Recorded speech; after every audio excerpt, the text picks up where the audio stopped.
Hello, everyone. Welcome to the Sleepless Cinematic Podcast, where we explore our shared love for watching and discussing movies recorded in the late after-work hours, often in lieu of a good night's rest. I'm Emilio. I'm Madeline. And I'm Julian. In addition to this podcast, you can follow us on TikTok and Instagram at Sleepless Cinematic Pod. You can contact us via email as well. We'd love to hear from you.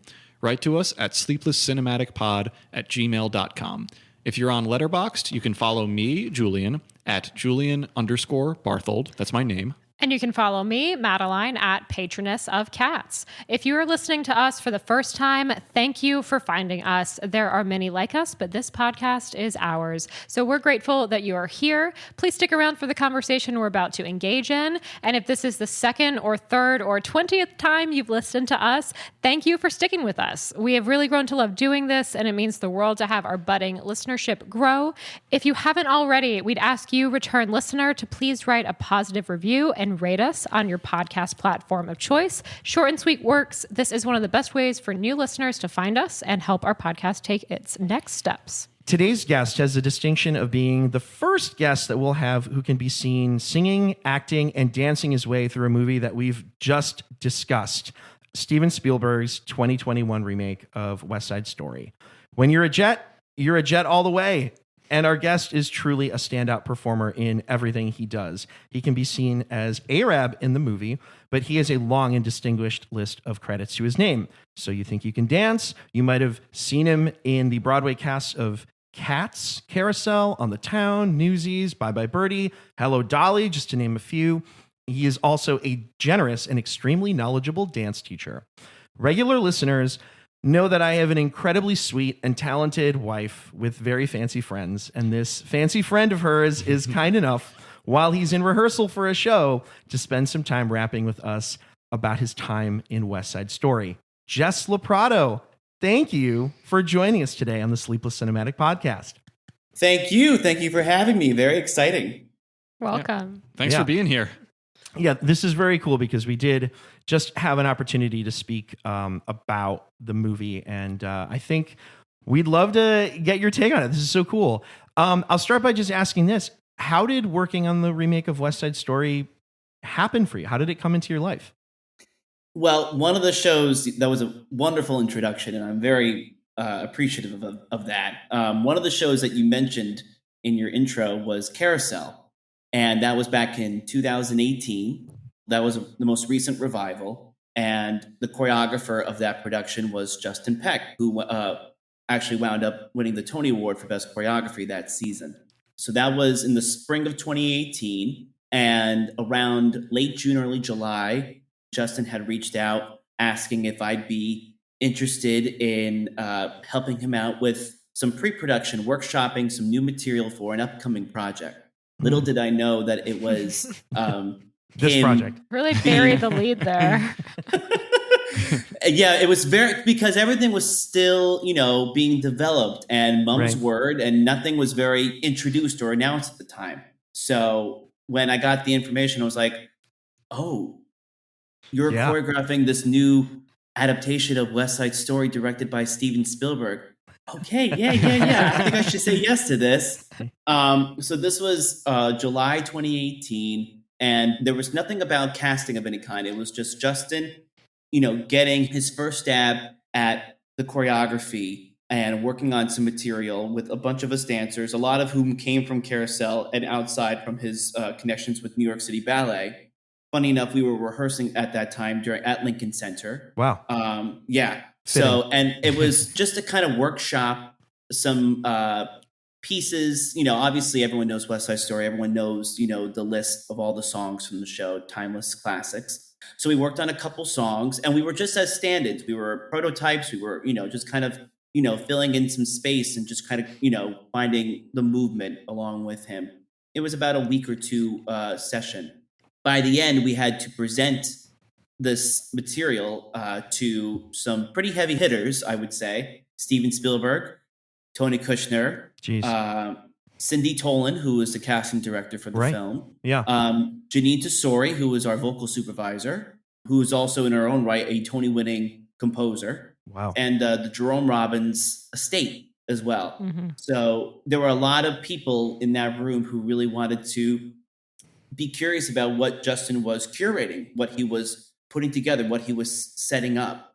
And he was perfectly matched for that project. Cool. He was the perfect choice because his style is such a complement of styles past and of tradition from New York City Ballet, but also knowing how to break from that tradition, knowing that he found his own style that is both classical and non-classical at the same time.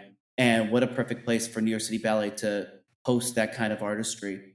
So at that time, we were like, oh, well, maybe we'll be involved with this. Who knows? That'd be great. It was great to be in the room with Steven Spielberg for the first time. That was the first time I ever saw that man in person. I was like, oh, he's a real person. Right. He's a real person. It's right in Flesh front and of me. blood.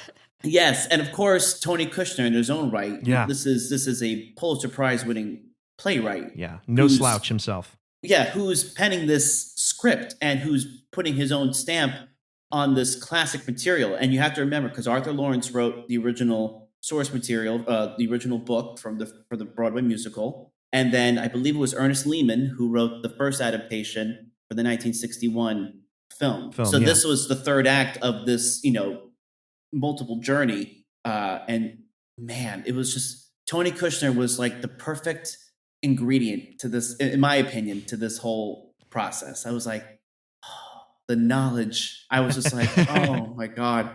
So fast forward to right after I did that session for pre-production, I started rehearsals for the upcoming national tour of the time of Hello, Dolly. I was going out on the road as Barnaby Tucker, one of the principal characters in the show. So we're about a few months into the tour. We're in Chicago. Actually, I should rewind back. Before I leave for the tour, I actually had to go in for my very first audition. It was a filmed audition. It was in front of a camera. It was in Cindy Tolan's casting office. That was the first time that I read just a riff side and sang the Jet song. It was just a general scope of just, getting a good idea as to the actors who were coming in. Right, what they could do and everything, yeah. Exactly. So we're in Chicago on tour with Hello, Dolly, and then I get information from my agents about an upcoming callback for the film. And I'm like, okay. And they're having the callbacks on a Monday, which are a day off from my schedule from tour. So I flew back and forth at least twice to go to these callbacks. And the callbacks basically consisted of us as a group, those who were being considered for roles as Jets, Jet Boys and Jet Girls, in a dance call where we did dance at the gym. Nice. We learned a combination from there. And then I think we did the same thing where we sang the Jet song individually. And then we had a final callback, which was a repeat of that same dance combination. And then it was a lot of interesting, fun audition improvisation. Like, for instance, we did, we had a grouping where it was a few of us, many of whom were featured in the film. It was myself, Ben Cook, Kevin Solak, and a few other folks as well. And we were all in the same group together, and they just had us just sing a little bit of G Officer Krupke. Nice. And we just improvised. We just improvised, and we were assigned different lines, and then we had to sing some lines all together, and we just kind of goofed off in the room, just kind of felt each other's energy, and they trusted us to just kind of figure it out. I feel like you really need that for that song. You need the chemistry of working with you need each the other camaraderie. You need that connection with each other. And because each jet in that moment has a certain particular personality and, quirk, I suppose, to where it's very interesting to see what comes out of that. Right. And then I remember I had to prepare a side for the role of A-Rab. And I remember during that final callback session, they were just double checking who had the sides. Like, all right, who has the sides for Tiger? A lot of people raised their hands. Who has the sides for Ice? A lot of people raised their hand. Who has the sides for Diesel? Everyone raised their hand. Who has the side for A-Rab? And there was like, anybody else? I was like, must have felt kind of good. Yeah. Well, I didn't want to mess it up. I'll tell you that much. Of course. But that particular character, I was kind of like the insult comic of the Jets, to where I had a lot of one-liners and vivid vocabulary in my background, where I was just like, wow, this is, it's funny and it's it crosses the line a little bit and it's adolescent and juvenile. And I'm like, well, funny enough, that reminds me when I read that scene out loud on camera in front of the team, Steven Spielberg, because a lot of that dialogue is very much playful, but also kind of mean a little bit borderline. Right. You're a jet. You got to be that way a little bit. Yeah, a little bit. And he said something. I don't know if this pushes us forward or sets us back a few years. I was like, well, maybe that's a good sign that I delivered it, with that intention, I suppose. Totally. And then I flew back to go back on tour. And then our next stop on the tour list was Miami. And once I landed, my agents had called and they told me that I was asked to be a part of the movie, which was a pretty cool feeling. And funny enough, my parents were flying out because it was around Thanksgiving Day weekend. So they came out, my sister came out just to see me for the holiday. But little did they know that I had the news that I was about to be in a motion picture. Great timing. So, great timing. That is wonderful, man. Real quick, did you have a sense then when you guys were improvising with J. Officer Krupke that it was going to be on the street or that it was going to be like in a police station? Because that's something that changes like from the movie or the 61 version. You're right. And in that moment, no. In that moment during the audition, it was more so about the interaction with each other and also the feeling of, they could place us anywhere and we'll still be the goof-offs that we are. Perfect. Very cool. So we were more concerned about making sure that we looked idiotic as possible. Right. When you're dealing with this kind of timeless material like that, or I guess time-honored is maybe a better phrase for it, I feel like it must feel so liberating to be able to goof off with it too. It's great. I mean, and one thing about this particular adaptation of the material is that obviously it's a masterpiece. Everyone knows that this material is one of the greatest musicals ever written, and obviously one of the most beloved and timeless pieces of material in the musical theater canon.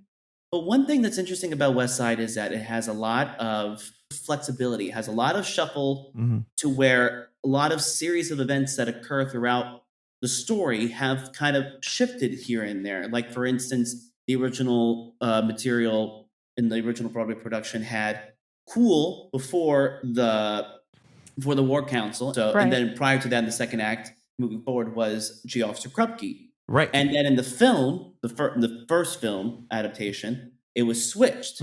So I was like, how are they going to go back to the original? Yeah. Or are they going to copy what they did for the first film adaptation? And they did something even better. And I just feel like for that particular number, my personal feeling is that that song finally found a home. Yeah. Nice. It finally found a home to where it was kind of adrift. It was kind of somewhere off in the distance to where it's a place to where it's of comic relief, but it definitely has serious undertones underneath it. Yeah. Yeah. And it's all about how you deliver it. Yeah. Its new place fits so well in the narrative. I think like it makes sense that this is happening. So I thought that was very cool. I also just want to say I love that you came to this kind of originally through Justin Peck. Julian and I both saw Illinois last year. And I mean, I was just in tears. I saw it right before I went to Broadway. And I was just so blown away by his choreography. Yeah, and I saw it stuff's amazing. On Broadway twice. I got to see it on Broadway too before it closed, and I was so happy I did. And a lot of people who are affiliated with West Side Story continued on working with Justin on that production. So I was really, really excited to see them on Broadway again, on Broadway and just doing their thing. And, Justin's choreography is obviously just beautiful. And, that's a great collaboration in and of itself with Justin and Soyan Stevens. I mean, that's just, it's beautiful. It's beautiful. Absolutely. Nice. Yeah. And I think we were all just curious of what kind of relationship you had with West Side Story, the musical, and the original film before working on this remake. Well, funny enough, it wasn't the film that was my first introduction to this material. In 1996, there was a compilation album that came out. And obviously I was born, I came of age a little later after that. But that was my first introduction. And I remember my parents had the CD, funny enough, and they would play it. And it was a compilation CD. So it was kind of like a Hamilton mixtape to where they had various artists perform different tracks from the show. Like, for instance, the Jet song was performed by Brian Setzer. Oh, Okay. he's a song- personal favorite of mine. I love The Brian song, Setzer. the song Tonight was performed by Kenny Loggins and Winona Judd. Wow. Okay. America was performed by Patti LaBelle and Natalie Cole. Ooh. Okay. What I'm else is digging there? this. This is really cool. It's a great album. It's one of my Yeah. favorite albums. Like the production of it, it's not too overproduced. It's live musicians, some synthesizers and stuff because it was the 90s, but it sounds fantastic. Also, I Feel Pretty was performed by none other than Little Richard. Wow. Whoa, that Oh, I have to hear that. that It's came a out of left great field. album. It's Okay. a great album. And then I think Something's Coming is performed by the 90s group All for One. Oh, I swear, man. Yeah, it's like it's like one banger after another on that album. It's one of my favorites, and there's a great rendition of the Rumble that are performed by two opposing jazz bands. One of them being Chick Corea, who was a legendary jazz pianist. Absolutely, of course. Familiar So with him. if you're really, I mean, obviously there are great music appreciators who love West Side Story because of its fantastically memorable and classic Bernstein score. Beyond iconic. Yeah, it kind of crosses genres too, where it's like it's Yeah. musical theater, but it transcends to pop or classical, symphonic, jazz. There's so rock and roll. There's so much in that score. The variety of it, obviously the Latin influence too. I mean, there is so much that the score provides that it will never get old, in my opinion. Yeah, So, with you there. But it's a great album. I highly recommend it. I love that your first exposure to it was a love letter to the music, right? yeah. It was like Yes. all these artists that were like, this song is a banger. This one's a banger. Like, just couldn't help themselves but want to be a part of a project like this and honor a film that had, and a musical that had such a rich musical legacy, right? Yeah. Yes, and that's the one thing that transcends more than anything else. It's the score. That is the one constant of this story, this show's legacy, I feel like. I mean, the reason to always put it up is to just hear that score. And what's better than listening to that score live or in a film to where it's recorded by a symphonic orchestra? Yeah. And it's unbelievable. But then also to have people interpret it, in different forms as well. I remember one of the tracks on that album, that same album that I love, is Cool, and it's sung by Patty Austin, the classic jazz singer. Yeah. Oh my God. It is unbelievable. That's probably on my top 25 most played on my iPod back in the day. I love that you just said iPod, by the way. Same, yeah. Yeah. Love it. We're big proponents of vintage media here. While we're on the topic of great covers of West Side Story songs, I just have to say that I would imagine it's not on that album, but on one of Tom Waits' albums from the late 1970s, he has a great cover of Somewhere. Yeah, which honestly, like when I first heard that, it had been some time since I had seen any version of West Side Story, so the song kind of hadn't stuck in my memory, and it came back to me from hearing the Tom Waits version of it, which is beautiful. And actually, funny enough, during the filming of West Side, I discovered, and I'm so, it's like that guilt that you have as a music appreciator that you didn't discover it earlier. Right. There's a great album. It's an instrumental album by Oscar Peterson. It's the Oscar Peterson Trio, and he devoted an entire album to West Side Story. Oh my God. It is amazing. Oscar Peterson. Yeah. It is amazing. He does a rendition of Tonight that is so jazzy. It turns a ballad into an up tempo. I was like, how in the world did he do that? Well, it's funny. I love that song because there is this like current that swims through it. It is like a ballad, but with something underneath it, just wanting to push the roof right off of it. Totally. So I think I know what I'm listening to on my walk back to the bus. Yeah. That's so cool, man. Well, Jess, you've been a part of a number of revivals. Hello, Dolly, which I got to see you in, which is very cool. Cats, Carousel, obviously West Side Story. And I'm curious, there is a whole creative team of people that get involved with this and make all these decisions, but ultimately it does come down to the performers to sell it. And I'm curious if you approach the work of storytelling any differently with a revival versus preparing for an original musical. Well, I mean, when it comes to a revival, there are many, many, many more resources because of just its storied, legacy of a certain piece of material.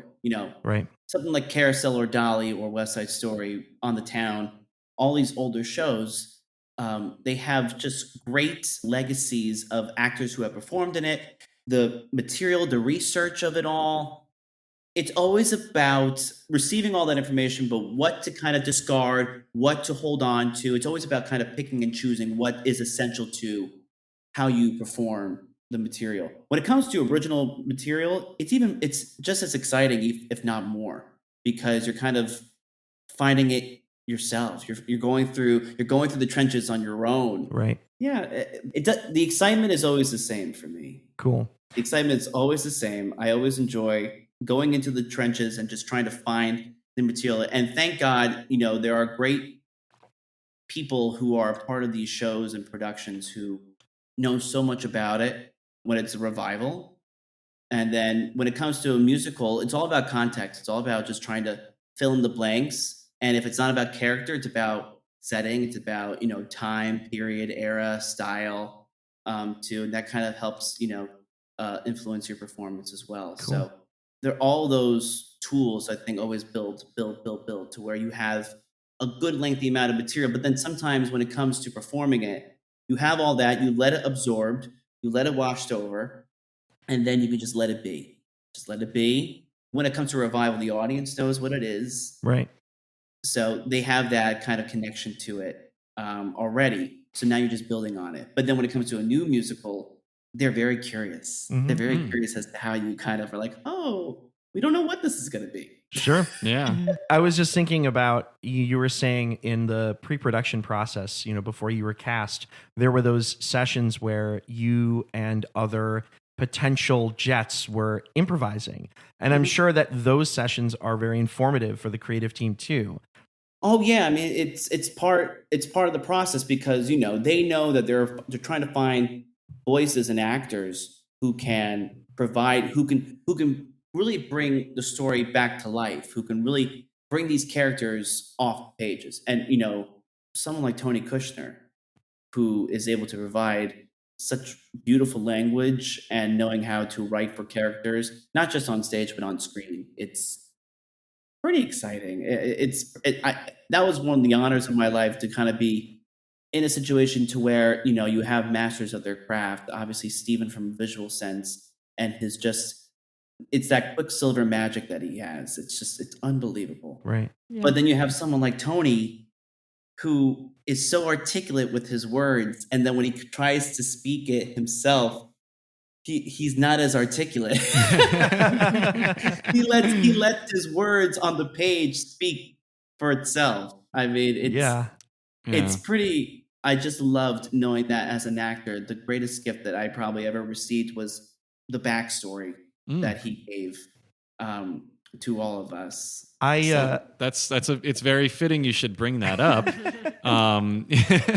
because we prepared a question about just that. I mean, I'm glad you brought up Tony Kushner and all this, because I mean, I think one of the bolder moves of his adaptation of the story was adding backstory to certain characters. I guess perhaps most noticeably Tony in the finished product. But I mean, the word is that in the pre-production of the remake, that every character got some added backstory. And so did you receive some before playing A-Rab? I sure did. Sweet. I'll put it this. I remember we were in, the first week was Cool. They did Cool the first week. And then they brought us all in to do Dance at the Gym. And I remember we were at the school doing Dance at the Gym, and like they were doing setups in between shots. And I remember we got like an email that had PDF of the backstories. And it wasn't just our backstories. It was everyone's backstory. So you got to see everyone else's too. Oh. Yes. Very cool. I feel like they often conceal that kind of stuff and like give it to only the actors playing the character, and not in anything specific, but I've heard that in a lot of different productions before. Yeah, well, it was very thorough. The information that we received it answered every question. It did. I mean, it was the coolest feeling you would get like pages worth of backstories. Some characters like Tony, Riff, like the prime, Principals. the main characters, principal characters, had pages of backstories. The Jets sometimes, like, it would be like a page and a half of paragraphs. I'd be like, wow. Like, there was already so much work that Tony had put into the material and the story itself. And then he just went above and beyond and wrote these backstories for every character. Jet boys, jet girls, shark boys, shark girls. I couldn't believe it. I was like, this man is something else. They don't just give Pulitzer Prizes away. So They don't. And I just remember reading that backstory for A-Rab, and I was like, yeah, this is what this guy is. I know what this guy is now. Okay, good. And I think what was also, this is a compliment to Tony too, I'm sure he observed a lot of us as actors, not as the characters, but as us as human beings, I would say, how we behave, how we interact with each other, with particular people. I'm sure that for him, it was kind of like, people watching for him. Of course. Be like, let me write this down. Uh-huh. It was cool. It was cool because, like, he knows me. It's like he knows who I am. Not just the character, but also me a little bit too. It's like, how does he know me so well? I'm like, he's only met me. He's only known me for like a month. Wow. I mean, just a testament to his talent as a writer, and also just, I think, being the right guy for the project. Yeah. Yes, I agree. And this is a testament to Steven and to Tony, is that they created so much more context. I mean, obviously the show is, it speaks for itself visually, but what was so great was that it was like a historical moment in time for New York. Absolutely. And they used that historical significance through the context of the story. Yeah. And probably at the time, like when they shot the film or when they did the original Broadway production, it was a contemporary piece. So they were observing and presenting this piece as a contemporary piece. They weren't understanding many years down the line, almost 75 years after the original Broadway production, just how much of that moment really became to be for New York. It was such a turning point for the city. Yeah, absolutely. So I remember during like pre-production, Tony Kushner was talking about, the demolition period of that time. And it was obviously served by Robert Moses and his particular group of New York City that took care of that was in charge of this huge demolition in the Upper West Side, which was obviously to construct Lincoln Center, which is the irony of ironies, because that's where Jerome Robbins found a place, and George Balanchine and all their contemporaries found a place to have a place to continue to present great pieces of work. But it was like, of course, it makes sense. It makes sense. It makes you become more of a historian yourself, being that you're observing this, being like, oh yes, the demolition. It creates so much more context, and it creates the deepest context, being like, for both the Sharks and the Jets, their land, their territory is being taken away from them, from the higher ups, from the powers that be. And they're just trying to scrape whatever land that they can to claim their own, which builds the stakes up even higher. It's like it's even more of a heightened sense of reality. Yeah. I think one of the things when we talked a little bit about the movie before was how the film has to walk this tightrope. You have to be able to sympathize with both of the sides, which is really difficult.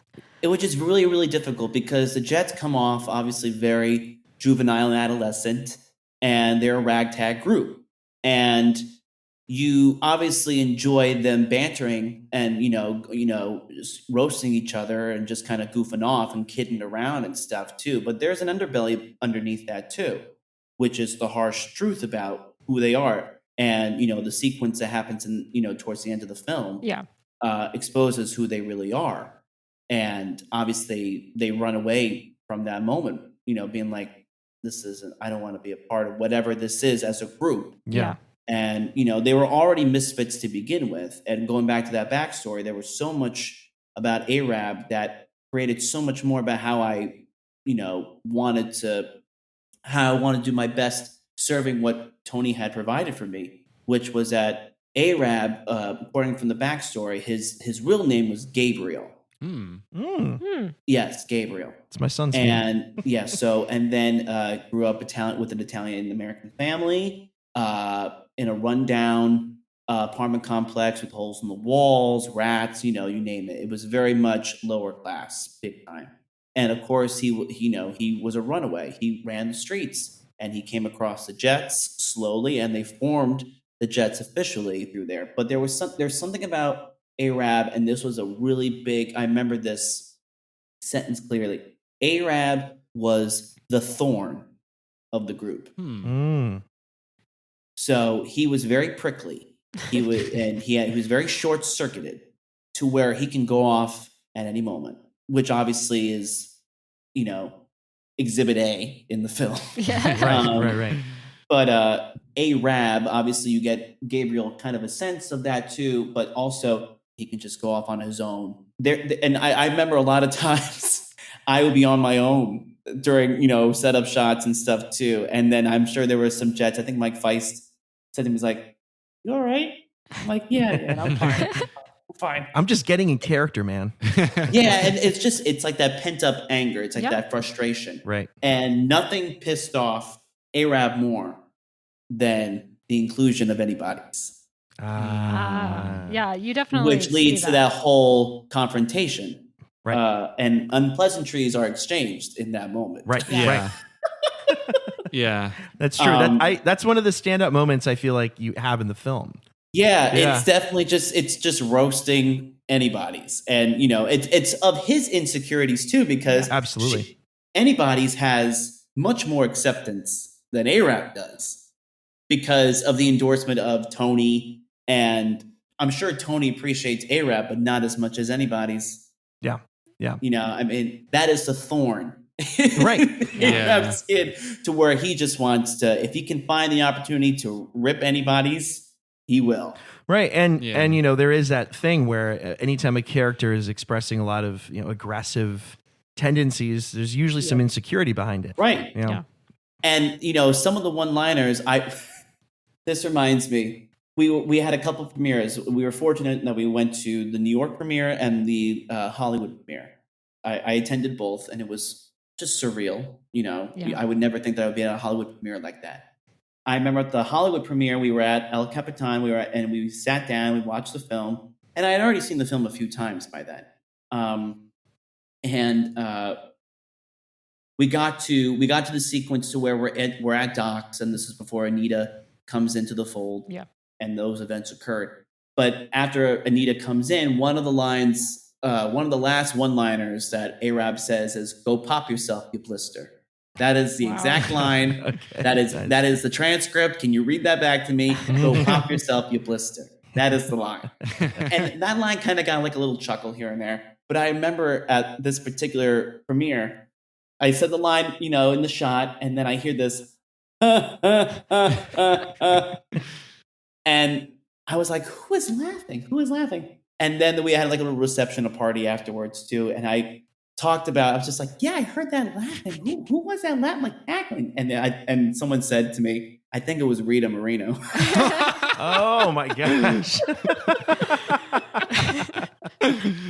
Wow, man. Amazing.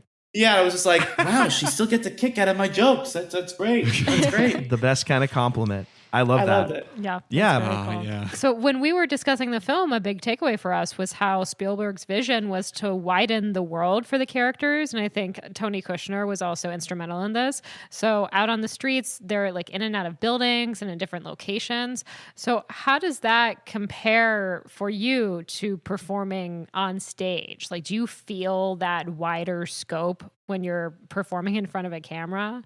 Yeah, well, obviously, Janusz Kaminski was the cinematographer on the film and did a glorious job capturing the essence. And, because the original film was very much, it was movement and, camera work was very basic. It was pretty much, it let the work, in the master shot speak for itself. But obviously, Janusz did, something completely different with it, which obviously paid off. Yeah. So But vibrant. as far as, yeah, exactly. That's a great word, vibrant. And I just remember one thing about theater is that obviously, you want to try to immerse yourself into the environment that you're performing on stage, knowing that it is a proscenium, there is an audience, but you're kind of still a fish in a fishbowl to where you're absorbing the scenes and stuff and interacting in that sense. When it came to the film, we really were transported to a whole different world. So when it came to widening that sense, I mean, it was very plain and clear to us, like, wow, like the production design, Adam did a beautiful job with the production design. And I just remember everything was like transported back to 1957. And one thing about doing film too, especially when you're doing exterior scenes and stuff too, you really feel the natural environment. And we're wearing vintage clothing and we're immersed in it to where it's not like it's, ironed or steamed before every show. It's a whole different thing. It's like, it's for continuity too. So you're living in it. I'm living in, khakis and these vintage distressed shirts and button downs and stuff too, to where when it came to the atmosphere, it was very instant. Even the smell and the senses felt like it was, opening my sinuses. It was just like, oh, wow. All of us were able to really breathe into the material easier because of just how much work was put into just the production value. It was unbelievable. I mean, the sequence that we did with the rumble in the salt shed, it was like unbelievable. It's incredible. Yeah. And, those were night shoots and we were working nonstop. And I just remember just feeling the soreness of a rumble because we were fighting, like, you're doing that stuff repeatedly, right? Take after take. And then obviously, you're getting, all your cuts and stuff from the makeup department. That's probably the most Hollywood of it all. But yeah, it's a different sense when it comes to being immersed in a film than it is on stage. Because for continuity, you're wearing the same dirty, shirt that you wore the day before. So it kind of helps you get into the mode quicker, which is kind of cool. And Steven provided a wonderful place for us to just kind of explore and guide us surely along the way. But I know that he also it was mutual respect because he had great respect for us because a lot of us in the company were theater actors. Yeah. And performers too. So I think he had great admiration knowing that, if you were to hire a lot of Hollywood, actors who had, television credits or whatnot, I don't think it would have had the same impact because it's a theater grounded show. Sure. Definitely. Piece of material. And, when it comes to this material, like to put it in the hands of a different actor from a different walk of life, I think probably would have felt a little one-dimensional. Right. In my opinion. I mean, just as you were describing that, it made me think a little bit about how, like, one of the breakout stars of this version of West Side Story, Ariana DeBose, had like that theater upbringing too, and that this movie really was like a breakout for her in a different way. And what got us interested on the podcast in discussing these two movies together, I mean, for one, was just that they're both great movies, but in this specific frame of time, I mean, the conversation that we just recorded, I mean, we organized it as part of a series of episodes that are all connected by movies that with people who have won the Best Supporting Actor or Actress awards at the Oscars. And of course, both the original and the remake of West Side Story, the one Oscar that they share is for Best Supporting Actress by Rita Moreno in the first rendition and Ariana DeBose, your co-star, in 2021. And so then we were talking a lot about the role of Anita and like how her character and the actresses portraying her have been singled out with this immense recognition in both versions released 60 years apart. Why do you think that she is like such an enduring and revered character from this show? Well, something about Anita that I think resonates a lot with, people who really admire the work is that she really has such a tremendous arc throughout the story. And one thing about that particular character, it's a very welcoming character. That is the perfect character that welcomes you really into the life of who she is, her background, her culture, and she wears it with pride and she knows how to present it to where it's not threatening right away. It's something to where she's just confident in herself. And I feel like for audiences, they enjoy seeing that breath. It's like a breath of fresh air. It really is, because you have to think about it before she comes into the fold, before her character is introduced. It's the Jets, it's the Sharks, it's Tony, it's Lieutenant Schrank, it's all these rough kind of characters. And obviously Maria is this beautiful flower of a role. And then you have Anita, who comes in with, a different kind of flower. It's a different thing, to where it's like, oh, this isn't like, the quiet, shy, Maria, young Maria. This is someone who is this breath of fresh air, who comes in, and it's like this scent, which is like, you breathe it in, and you're like, oh, yeah. Yeah. So something about that confidence, I think, it's not conceit, it's not arrogance, it's a confidence and a flow. It's like that flair that I think audiences have always been enchanted by. So I think the proof is in the pudding, because the material has always catered to that. And then also the performances that come out of it too. It's such a delightful character. And then obviously, Anita goes through so much. I can only speak as an observer from how I observed as a child watching Rita Moreno in the original film, and of course seeing it in person with Ariana's portrayal. It's one of those arcs that starts so high, and then there's an underbelly there, and then it goes down big time. And I feel like that is the most human connection of a character to the audience. Probably the strongest example of that, to where they feel for it. They feel for it more than any other character, I feel, more than Maria, more than Tony. They feel for her, because I feel like a lot of people feel like they have something of Anita in themselves, to where they absorb a lot, they observe a lot, and then they're hit with that in some case, to where an event occurs where it changes their entire outlook on the world. Yeah. I think that was one of the things. I'm sorry, I didn't mean to cut you off there. No, of course. I was just going to say that was one of the things for me personally that I loved about her character in the remake. I felt like there was a real, almost sort of like modern sensibility to the type of relationship that she has with everybody around her. That is also, I think, very aware of the time that the story is supposed to be taking place in. You really feel like she and Bernardo are in love. Like they're fighting a lot, but they're in it, And so to me, it was like extremely palpable. Like as the movie was happening, I was like, oh no. Yeah. I'm feeling for them in a different way, And there's something about that role too, that I feel like she's the strongest example of a character in that show with the most certainty. She knows exactly who she is. Yeah. And whether the audience knows it right away, when it comes to that scene in Docks with the Jets, she really makes sure that whatever you didn't think of at first of Anita, she lays it out there, that she is proud of her culture, even though she lives in a different country. You can never take that away from her. Yeah. And, that is pride right there. Yeah. Which in the face of the Jets stands mighty tall. And then you see the Jets, who still have a long way to go as to how they continue growing in the world. They're at a standstill. Totally. They see someone who is as confident and as brave, and who will stand on her own 2 feet and walk out with much more pride than any of them will ever experience. So then it's up to them, which you see in that last shot of them all together, where they all just start to leave. They just run away because they don't know what to do in that moment. They just saw someone who was so certain and so confident and defiant for all the beautiful reasons as she should. So it definitely makes you feel like, oh yeah, I need to go back to the drawing board. Yeah, for sure.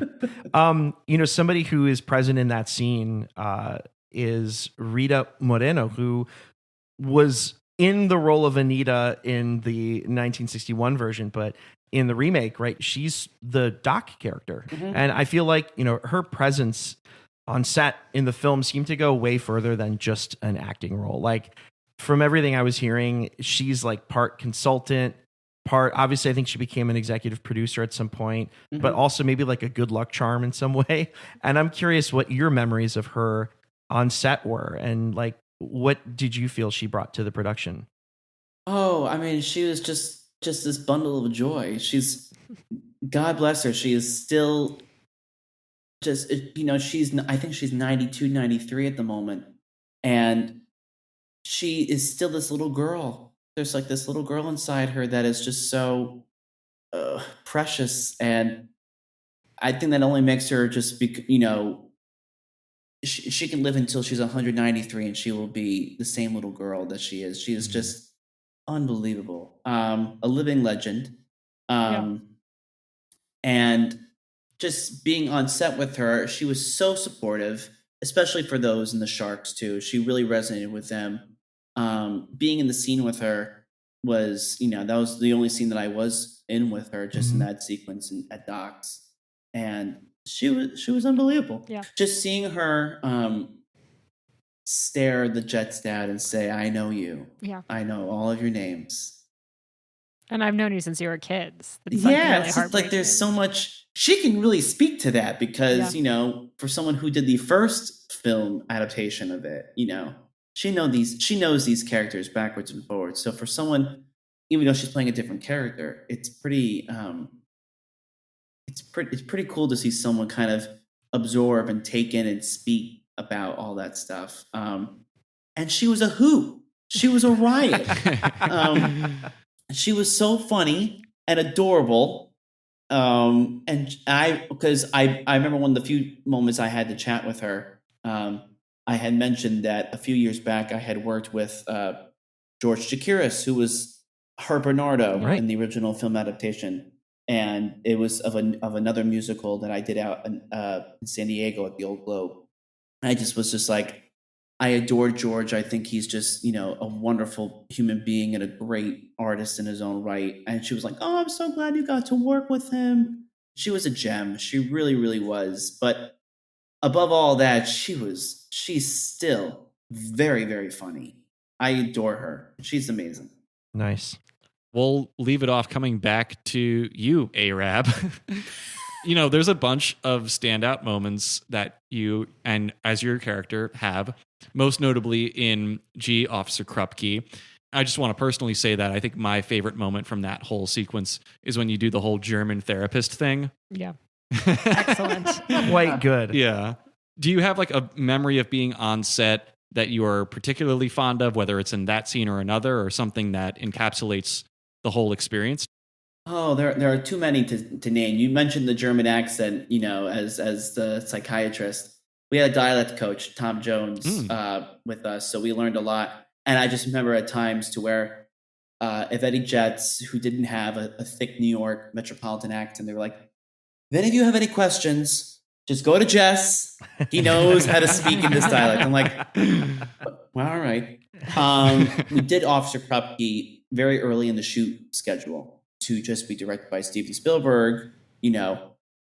He doesn't rehearse his scenes prior to. We had a read through, but we rehearsed the musical numbers, very thoroughly, but not the scene work. So when it came to trying different takes and stuff too, he gave me so many different things. And I think he has the actors in the palm of his hand because they don't know what to do. They're a little vulnerable at times. So he likes that because it's a very human trait to have. And I think he wants as much humanity in those scenes and nothing very calculated. He got me going. I was like, okay, yeah. So I was definitely on my toes. But one memorable memory I have in the film, the prologue happens, and then we have the scene in like the little junkyard with Schrank, Krupke. The Sharks disperse, and now Bernardo's about to turn back and start singing the a cappella anthem. I love this. Great moment. Yes, great moment. And they sing an a cappella. Now, I remember when they were rehearsing it, Janine Tesori, who our vocal supervisor, she rehearsed everyone very, intensely, and she wanted to make sure that everything was with the right conviction as possible. But with that conviction, I think they definitely were a group that their voices were loud and strong. But I know that Janine had also rehearsed them on a certain pitch. Mm-hmm. Now I have the blessing or a curse, depending on how I feel on the day, give or take, to have perfect pitch. So you have that in common with Julian. You're not alone here. Good. 1%, the 1%. But Madeline, on set, 99% over here. Yeah, they did a bunch of takes of the a cappella section, and They did it with ease, but obviously they were starting to get a little sharp. Now I'm like, it's a cappella. What does it really matter? I mean, like they're singing and, what does it matter? Right. But Janine had said to me, Jess, you're not singing in this moment. Can you whisper or hum the pitch to David Alvarez before he starts singing? Now, remember, I don't have any lines, but I'm ad-libbing because we're like kind of taunting them as they're going away. Yeah. So I remember like during takes and stuff, it would be pickups of David. And we were like, yeah, get out of here, sharks, get out of here. I'd be humming the notes. I'm like, yeah. I'm like, oh, I hope this works. And a lot of the Jets were joking with me about the fact that I was doing that. They were like, oh, you're such a traitor. Staying in character there. Yeah. You were the human tuning fork, I guess. Yeah, human pitch pipe. I was. And I was helping our opponents. I was helping the other side. And the Jets were like, really? Really, A-Rab? Real quick, that to me, when I was watching it, when we had our original conversation, I was the one of the group who had not seen the 2021 remake yet. You guys had seen it before. Yes. Yeah. I was the one who was coming to it. And so I was very fresh on it. Had just seen the original, was watching the remake. And that whole scene right there with the song and them walking off with that. And then the conversation that Lieutenant Shrink has with the Jets. That was the moment I turned to Elizabeth, who was in the other room. And I was like, honey, this is so good. Isn't that monologue that Corey Stoll does afterwards so good? Amazing. Like chef's kiss. It is that to me. I was like, oh my God, this is it, man. Like they've done it. He read us like a book. He said, the last of the can't make it Caucasians. There you go. Burn. I remember there was a shot where he says in the middle of that monologue, he says, your dad's, and he points to me. And I'm sure my dad was like, hey. Hold on a second there, man.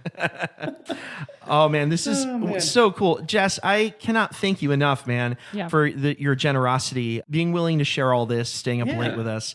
Can't thank you enough. Where can people find you?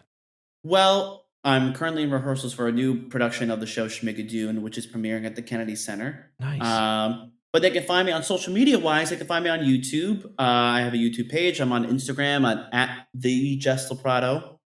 They can find me. I teach a lot, be it at Steps or a lot of other places where I teach infrequently here and there. Just sub in, help out, teach a spotlight class. So any chance to come take a class with me, we'll have a good time. But that's most of it right there. And I just keep dancing. So I always post stuff all the time.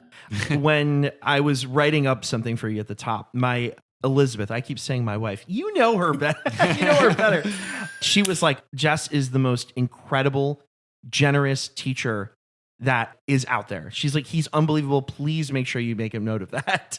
I love teaching. I'm from a family of teachers too. So I really appreciate that compliment. Thank you, Elizabeth. She will definitely listen to this. And she sends her love, by the way. Big hug. Yeah. I love it. Again, thank you so much. This was so cool. I mean, I saw this movie in theaters and was just blown away by it. I cried through most of the second half, and it's a really beautiful film. So it was just cool to like hear your perspective of like your experience on it. And yeah, great job. Thank you. I appreciate it. I'm very proud of the film, and I know that it came when it was released. It was at a time to where we were still trying to rebuild from the pandemic. And I know that people were still skeevish and hesitant about going to the theaters, but I know that it lives on streaming too. And to have people appreciate it, to this day, I'm very, very grateful. So, and I thank you.